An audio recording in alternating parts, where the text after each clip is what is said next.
All right, today, ladies and gents, we're going to talk about how to recreate a bitmap graphic, and this is part one in a multi-part series. There comes certain times when you want to take a bitmap that someone has given you or you've found yourself, and you want to recreate it in vector. There can be a variety of reasons for this. Maybe you've gotten a logo from someone who wants you to take over doing the graphics for their website or their business.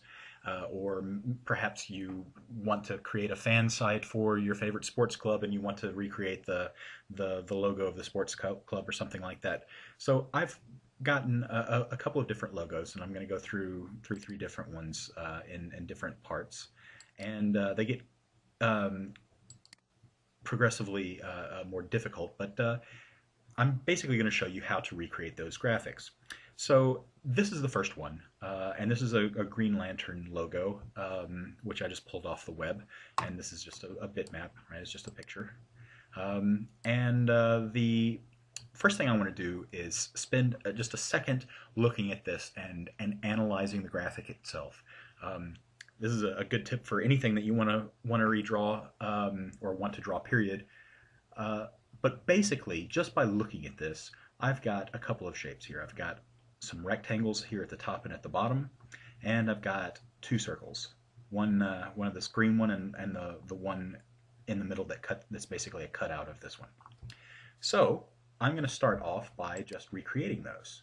And the very first thing I'm going to do is just use this graphic to more or less copy what I want to do. Now this is very simplistic, okay? And I'm going to go over more difficult methods at a later date. And you know what? I'm going to use these lines to line thing up pretty well. Actually, another thing I could do is just copy this, clone it, Control K, and hold the Shift and the down arrow key until it gets down here and line that up perfectly. All right, so once I've got that, then I need to recreate my circle. So that's what I'm going to do next. I'm going to go ahead and I'm holding down the Control key, to make sure I get a perfect circle. And then I'm going to use these corner keys, corner nodes, to make sure that I stretch it out to the ends of each. Yeah? Okay, so once I've got that, then I'm going to go ahead and use a little, one of my favorite tactics here. I'm going to go ahead and make this transparent, the center circle. I'm going to give it a flat transparency, and that way I can see through it. And look, I can already see that this circle is too big. So I went ahead and just nudged that down a little bit so that it wasn't going over the outline. So I may be able to nudge it down a little bit more, but there you go. And the next thing I'm going to do is I'm going to recreate this circle, and I'm going to go ahead and make another one, and I'm going to go ahead and stretch with my various nodes to make it exactly fit over that circle. All right, so now that I've got that, I've got all my basic shapes. I'm going to go ahead and select the top bar, the larger of the two circles, and the bottom bar, and I'm going to go ahead and go down here to this Add Shapes button. And that's going to make that one shape, okay? This is all one shape now, and I'll show you that is one shape. You can see right here, yeah?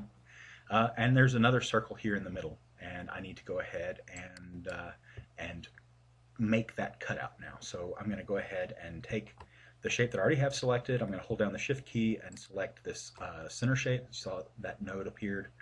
Now I've got both shapes selected, and I'm going to press this one, this one right here, which is Subtract Shapes. And it's going to take the top shape away from the bottom shape.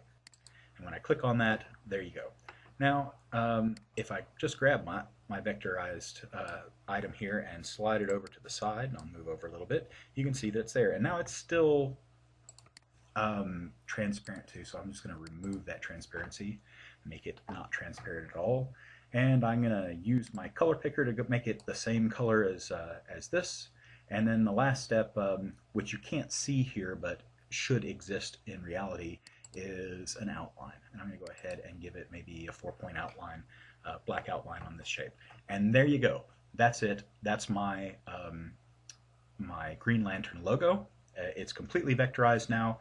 I can change the size of it anything I want and never lose quality, and I can add this to any kind of drawing that I want to in the future. Okay, so that's how you do it. That's part one in the series, which is the basic Green Lantern logo. Hope you found that interesting. We'll come back to us next time.